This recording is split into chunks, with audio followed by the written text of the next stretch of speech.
बाप रे बाप, नवादा में इतना मतलब फैन हो कि मतलब कलाकार अगर चल गए फैन वहाँ तो समझा कि जान ले तो बहुत बहुत अभी हमने सीढ़ी उड़ी पर सब लाग लियो, फोटो खींचवे लगी, वीडियो बनवे लगी। कि बाकी मित्र के गेटअप हमार देख ल, मित्र हमार कौन गेटअप में है तो फिलहाल देख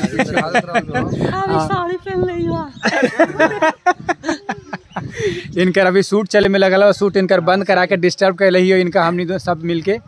बाकी बात नहीं है, बाकी टीम के सब लोग से परिचित है तो हनी सब क्वेश्चन हमरा से कैल हुए सबसे हार्ड वाला जे हम ना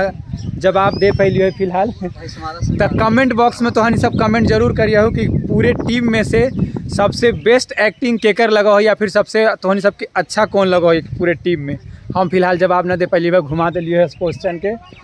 कि हम जवाब देवे लायक फिलहाल नहीं होगा कि हमारा पूरे टीम के पूरे कलाकार अच्छा लगा हो,